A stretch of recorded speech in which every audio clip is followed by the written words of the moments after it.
Well, hello racing fans, and welcome to our Gallop TV preview show for Wednesday the 5th of February, where we race at Hollywoodbets Kenilworth. I trust that you, the valued racing fan, is well. And Graham Hawkins standing on the line, just looking at the betting setup and menu for the day. Race number 1 at 12:15, and there's 9 races carded. We should close things off at 1700 hours. Smaller fields, but competitive racing, and we'll get Graham Hawkins' thoughts on the card. And of course, race number 1 begins at 12:15. Race number 1 is a juvenile plate over 1200 meters. And as we bring up the field, we'll give you betting as a guide. Number 1 is conditionally at 6-1. Sorry, number 2, that is, conditionally at 6-1. Number 3 is Malmesbury Missile at 9-10. That's Chad Little and Glenn Cotson. Then we got horse number 5, Rock Round the Clock at 9-2. Number 7, New World at 9-2. And it's double figures the balance. I mentioned Graham is waiting patiently on the line. I trust that you're well, Graham. And I've given you the betting for race number 1. So over to you on your thoughts. Thank you, Dees. They go 1,200 meters, and that could be the key for number 3, Malmesbury Missile. He's always been highly regarded. He's out of the Grade 1 winning mare, Gabor. And he's always given us the impression that once he steps over 1,200 meters and further, he's going to realize his full potential. So he's had 2 decent sprints over 1,000 meters in fairly strong company. But there are a number of unknowns here. Couple of first-timers, including number 2 conditionally that you've mentioned. Quite positive comments coming through from the stable of Vaughan Marshall, and he sent out a first-time-out juvenile winner over the weekend. So the betting suggests it's cut and dried, but there could be any amount of improvement to come from those that are likely raced, such as Rock Around the Clock, New World. So while I'm confident about number 3, Malmesbury Missile, I would say that I'm cautiously confident. Okay, so that could be a roving banker rather than a punt on the head at those odds of 9-10 in race number 1, where we'll try and build a kitty for the exotics to come. Talking about exotics, that will all begin in race number 2, which will start off the bipod at 12:15. 9 races carded, and it's over 1,400 meters. We bring up the field and the betting. Number 1, Catch a Penny at 17-10. Well, here's another horse fancied on the day for the combination of Cotson and Little. Number 5 is Beautiful Side at 6-1. Then we got a scratching here, Graham, with number 6 being out. And then an odds-on shot who has been backed, Hollywood Bets, even money into 8-10, is number 8, Diamond Bomber. I don't know if you've gone for this one in the past, Graham, Diamond Bomber. But if you have, 8-10 is not the odds. You want to try and get something back on from this filly, Graham. Opened, as you say, a little bit easier in the market, but there's been solid anti-post support for number 8, Diamond Bomber. Here, numbers 1, Catch a Penny, and 8, Diamond Bomber do stand out. They've both been placed second in their last number of runs, and they're knocking very loudly at the door. Catch a Penny's drawn in pole position, steps up to 1,400 meters for the first time. Diamond Bomber drawn outside of the small field of 7, reduced to 7 as a result of the scratching of number 6, Celtique. She is more experienced around the turn, has gone the trip before. I am pretty confidently in the camp of number 8, Diamond Bomber. I think she could get the better of the exchange with number 1, Catch a Penny. Only 2 others really worth to mention for minor money. Number 2, Winter Gamble, should run better than she did last time out. And number 3, A Beautiful Side, has that come-on look about her. But I do think it's a match race between numbers 1, Catch a Penny, and 8, Diamond Bomber, with a distinct preference for number 8, Diamond Bomber. This is the first leg of the bipod. That is not my bet of choice. I've gone with the place accumulator. But I'd be happy to bank a number 8, Diamond Bomber, in the opening leg of the bipod. Okay, we got a banker in the bipod. Now on to the place accumulator, which is race number 3 at 13:25. It's over 1,600 meters. It is a maiden plate, and this is how it looks, Graham. First horse to come up in the betting will be number 5, Brigadier Billy, at 9-2. Then we have number 7, 10 Penny, from 18-10. That's been backed into 16-10, anti-post Hollywood Bets. The next runner is number 9, 006, Brett and James Crawford and Loom Courtois at 17-10. And we've got one more runner, number 10, Warhawk, that is trading at 6-1. Is it a red or black here, Graham, or is it more that meets the eye? Red meaning 710 penny and black 9006. Or are we going to see the ball jump in a zero here, Graham? No, I don't think zero is in play here. It does look another absolute match race between numbers 7, 10 penny and number 9, 006. The opening 4 races on the card, punters should enjoy the better of the exchanges. This card gets a lot more difficult as we progress through towards race number 9. Here again, I have a distinct preference for number 7, 10 penny, although you can't underestimate the chances of number 9, 006. They both bring solid form into the race.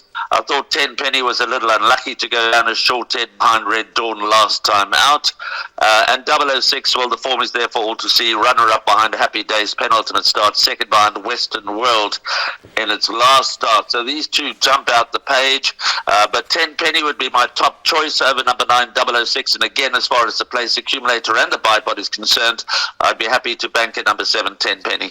Okay, that's it. Short and sweet. Graham likes number 7, 10 penny against, ahead of number 9, 006. And, well, that could be a nice exacta there. Race number 4 is over 2,000 meters, and it's celebrating Centura member Peter Graaf's birthday. Maiden plate over 2,000 meters. Always give them a mention when they honor their members. Peter Graaf, happy birthday. Okay, 2,000 meters, and this is where the pick 6 will begin, Graham. Another odds-on shot on the card, and this time it's Candace Bass Robinson and Aldo De Mayo with another one, and it's number 3, Future Frequency at 7-10. We then got number 5, Amfula at 28-10, number 7, Wood World at 11-2, and number 8, Ahead of the Facts at 5-1. Another race, Graham, where there are horses that obviously stand out on their current form. Well, Future Frequency certainly brings all the right credentials into the race, and stepping up to 2,000 meters from 1,800 meters last time should be a step in the right direction for the 3-year-old son of Futura. He deserves to be at the top of the boards. The key horse in the race is number 5, Umfula, who is definitely improving, but goes into uncharted waters. After 2 starts over 1,200 meters, stepped up to 1,600 meters, was finishing off his race really well behind Red Dawn. Now he steps up a further 400 meters in only his 4th racetrack appearance. But Richard Faree's a notable jockey booking for the Crawford combination, Brett and James. And if Mfula gets a trip, he'll certainly pose a bit of a threat to number 3, Future Frequency. I think that number 8, Ahead of the Facts, is safely held by number 3, Future Frequency, and number 7, Wood World, is quite well exposed. He's generally there and thereabouts, but he seems to lack a strong finishing effort. So for me, number 3, Future Frequency, the obvious first choice, but I do harbour some respect for number 5, Umfula, who could be the unknown in the race because he could be open to any amount of improvement. Are you happy with both those runners? I'm going to take a chance in a bet like a pick 6, Graham. I know that's not your bet of choice, but your suggestion in the pick 6 will be 3 and 5? I'd be happy to go with numbers 3 and 5 because, as I say, as we move through the following legs of the pick 6, it does get a lot more complicated.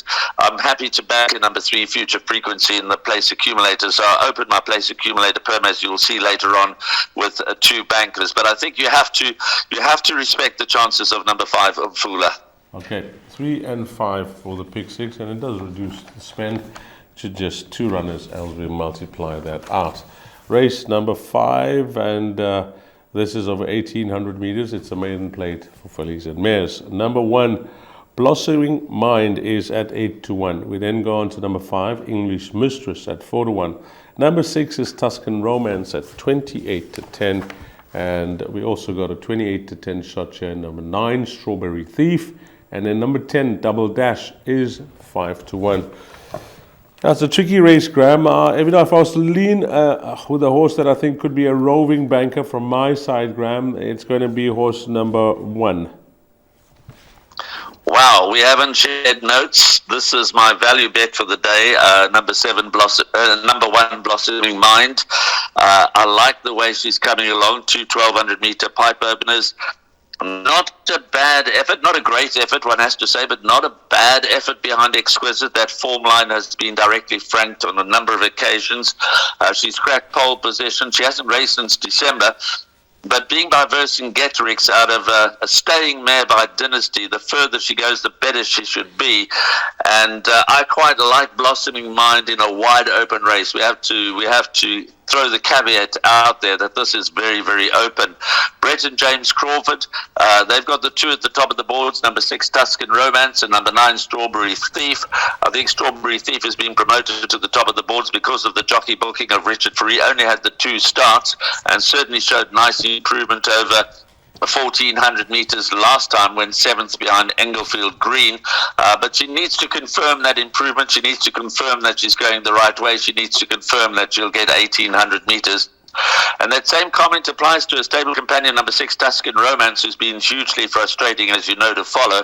Her last 2 runs after a string of runner-up bursts. Last 2 runs, she's missed the frame when going over 1,400 meters last time out. She finished marginally ahead of Strawberry Thief in that race. So just how strong that form line is going to turn out to be is under scrutiny here.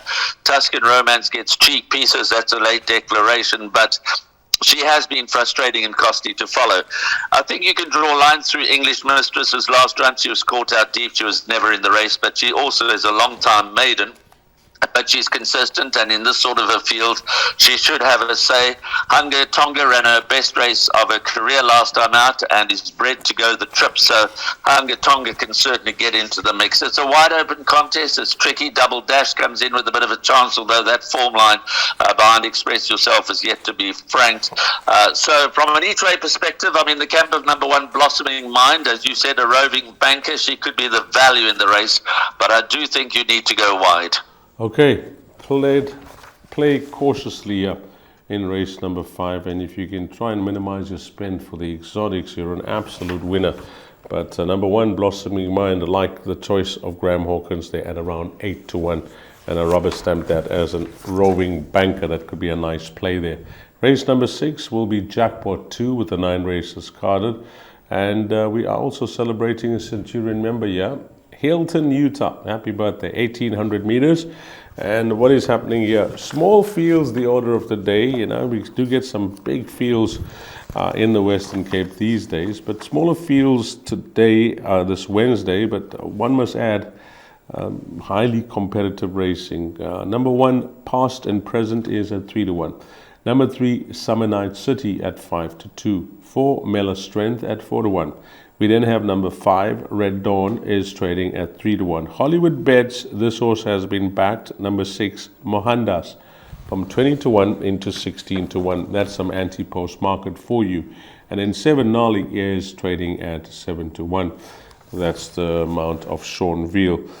Graham, I'm of little help here with regards to selections. So it's over to you to try and minimize the spend. Maybe 4 runners or less. Yeah, it's a Class 5, 1,800, and that form line of the 11th of January comes under scrutiny, where Summer Night City came out on top over My Only Weakness, who runs later on in this card. But close up behind Summer Night City was Mela Strength and Past and Present, all within a length of Summer Night City, so you could throw a blanket over them. On that occasion, I was leading towards Mela Strength, and it didn't disgrace me, but they're moderate, and like I said, you could throw a blanket over numbers 1, Past and Present, 3, Summer Night City, and 4, Mela Strength. I like the fact that Summer Night City's come back to form and is holding form quite nicely in the last 2 starts, and again, Richard Faree gets the ride. Red Dawn, I think, is a fast improving son of Horizon. Not going to be easy, though, of 62.5. Certainly has improved immensely since being fitted with blinkers. Penultimate start was the first with blinkers, went third to Native Ruler. And Native Ruler came out and placed in the Politician Stakes after that. So that form line has, again, stood up nicely. And then 10 Penny runs earlier in this card. Red Dawn got the better of the exchanges last time with 10 Penny, but only just by a nose. And if 10 Penny can frank that form, then Red Dawn has certainly got to go into the list of potential winners here. Although, as I say, 62.5 is not going to be easy.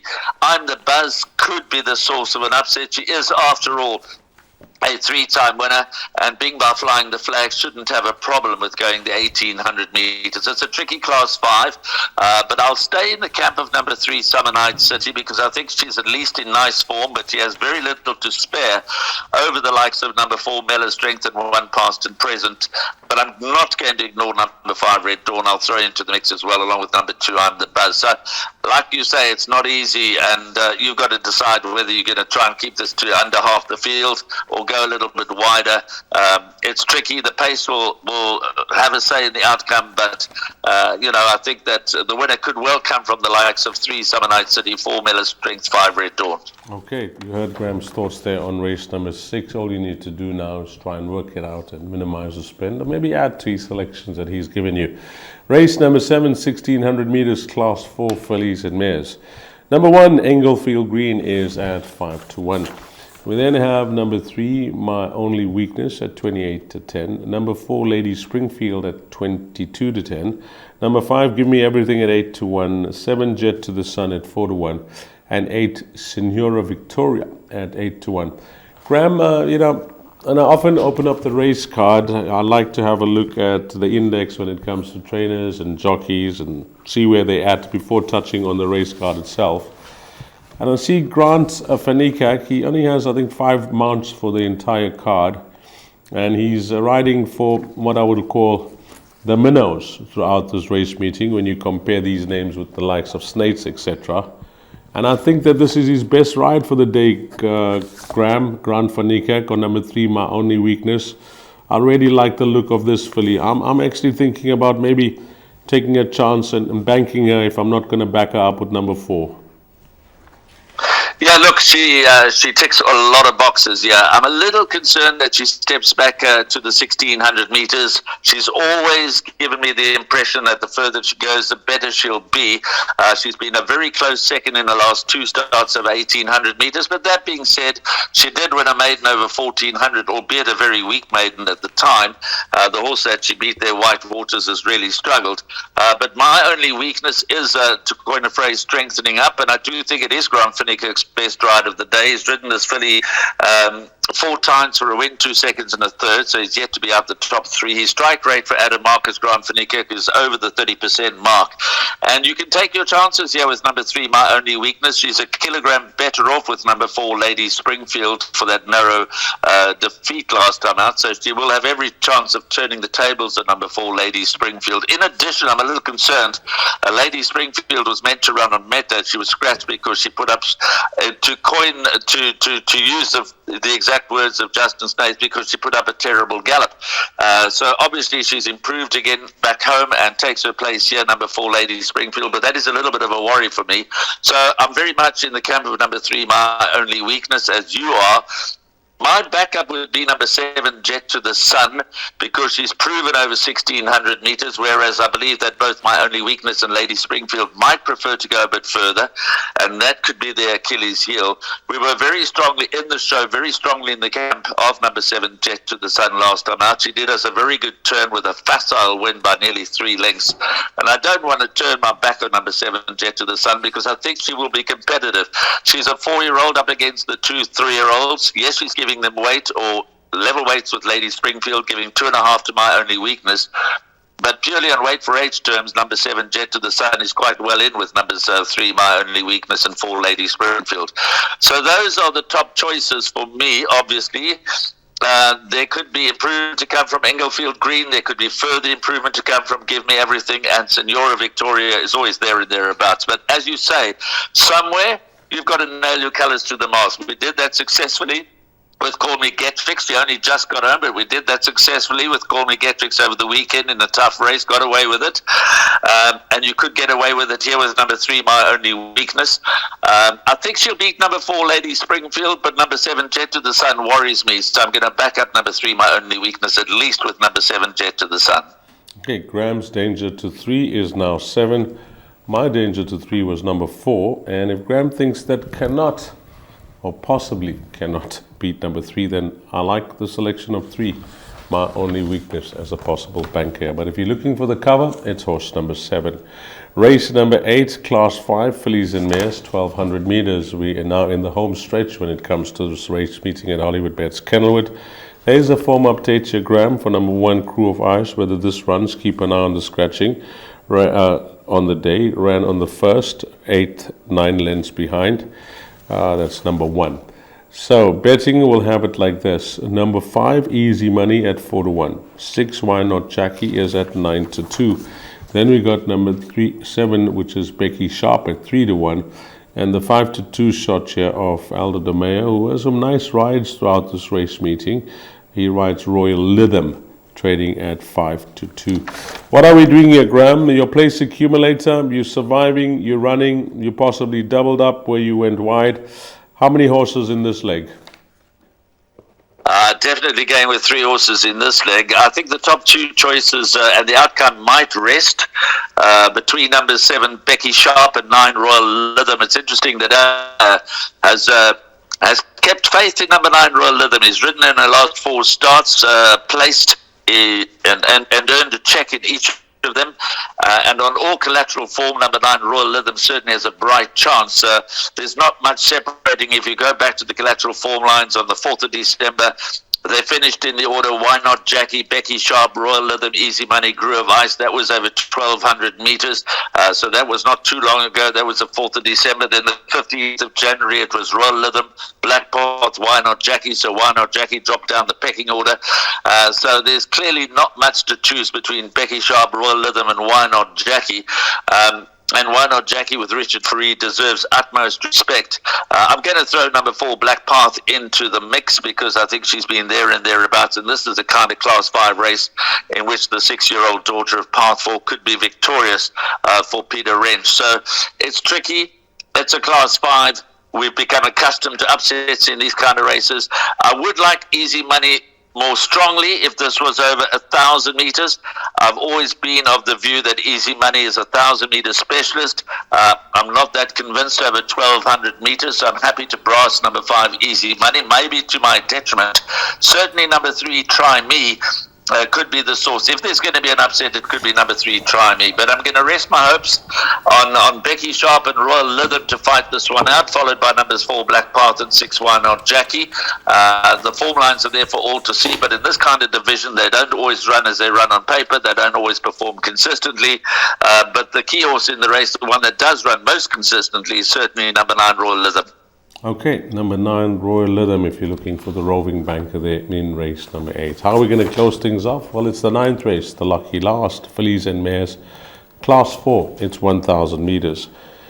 Number 2, First Masterpiece, is at 6-1. We then have horse number 4, Furious Queen, at 6-1. 5, the Charleston, at 6-1. 6, In the Green Zone, at 6-1. 7, Peace of Mind, at 8-1. And horse number 9 is trading at 28-10. Yep, that is trading at 28-10. 10, Priscilla Macy at 6-1. And 11, Paulo Queen. It's got the blinkers on. Graham, I'm going to kick things off with a comment on number 7, Peace of My Mind. Of course, through my association with Dylan Chinsami, that is. They are very upbeat about their chances here, Graham, with regards to this filly's well-being, how she's come on in KZN, and the gallop she recently put up. So they are expecting a massive run from her. She used to be with the Fabian Habib stable up in Gauteng, and nothing untowards that she moved down to the Western Cape. It was just a fair exchange of horses from one centre to the other.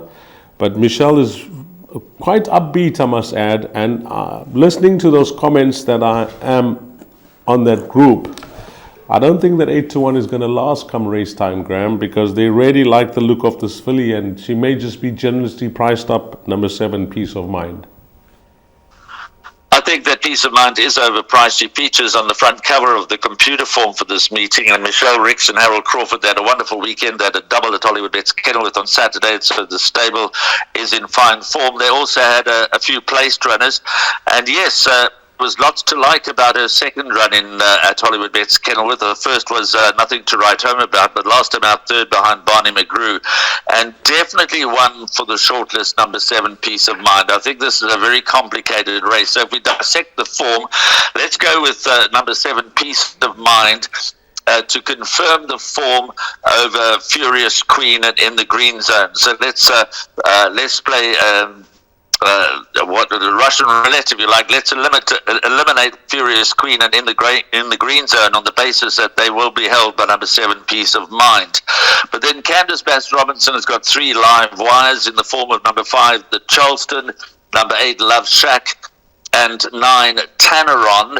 At the weights, Elder DeMeyer could have ridden any of the 3. He has chosen to ride number 9, Tanneron, who showed a return to form last time out behind the very exciting So Hot, So What. So if we go with the guidance offered by DeMeyer, then you can pretty much eliminate the Charleston and Love Shack. I don't think it's as easy as I'm making it. I'm certainly admitting to oversimplifying what is a very complicated race. My concern with Tanneron is that she seems to lack the early speed these days.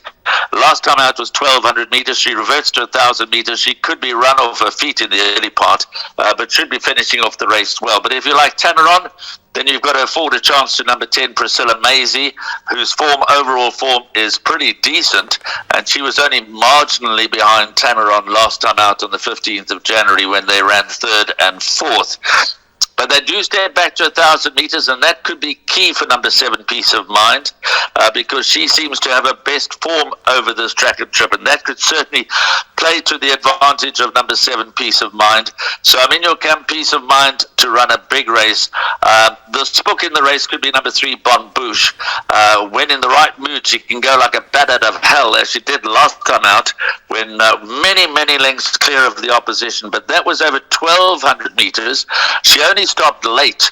She reverts to 1,000 meters here, and if she adopts the same tactics, she could be a surprise start to finish winner. But it is a tricky end to the day's racing, but certainly you'll get a good run for your money from number 7, Peace of Mind, in this trappy class 4,000 meter sprint. Okay, that's how we close things off. And whilst we understand that it is a game that we got a form guide, that we need to study up a storm and try and work out collateral form lines, weights, or however you study the book. Information is available out there, and when it is available, it can either go north, which is great, or sometimes it can go badly south. Well, with this horse, number 7, Peace of Mind, I'm hoping it's all good, guys, because it is positive, and I'm going to take a chance in race number 9 with number 7, Peace of Mind, at trading at 8-1, because those comments were excellent from the stable of Michelle Ricks. Okay, Graham, that's how we close things off. You mentioned throughout the show that your suggested bet for this race meeting is a place accumulator, and it now comes up on screen. Yeah, well, we enjoyed nice success with the place accumulator of the weekend, so let's stick to a winning formula. Banker in the first leg, which is race 3 at 13.25. We banker number 7, 10 Penny. Second leg, banker number 3, Future Frequency. Then it gets somewhat more complicated. Our value bet for the day, number 1, Blossoming Mind in the third leg, race 5, along with numbers 5, English Mistress, and 9, Strawberry Thief. Then numbers 3, 4, and 5, Summer Night City, Mela Strength, and Red Dawn. Then 3 and 7, My Only Weakness, and Jet to the Sun. That is in the fifth leg, which is race 7. The penultimate leg, numbers 4, Black Path, 7, Becky Sharp, and 9, Royal Rhythm. And yes, while we're certainly in the camp of number 7, Peace of Mind, I'm taking no chances in the last leg. Well, I don't think I'm taking too many chances, but this is a trappy race. Going with numbers 3, Bon Bouche, 5, the Charleston, 7, Peace of Mind, and 9, Tanneron in the final leg of the place accumulator. As always, Graham, thank you for your time and the effort that you put in trying to guide our racing fans out there. We really appreciate it. Thank you so much. Thank you, Dees, and I can hear that you're not in the best of conditions. Hope it all comes right quickly and that your voice comes back and the flu goes away. I'll really appreciate it as we say goodbye to Graham. Yeah, and apologies if you can hear it and it's a bit annoying, but the flu's about. Take care of yourselves, racing fans, because it is quite an uncomfortable position to be in, and I've been in this position for the last couple of days. Yeah, hopefully it just goes away now, because I've had enough of it, as I'm sure you have when you get the flu. But valued racing fans, hopefully it turns out to be a wonderful day for you if you are racing on this Wednesday at Hollywoodbets Kenilworth. From the entire team, Graham Hawkins, Gallop TV, and myself, D. Steiner. Until we meet again, you take care. Salani Gashli.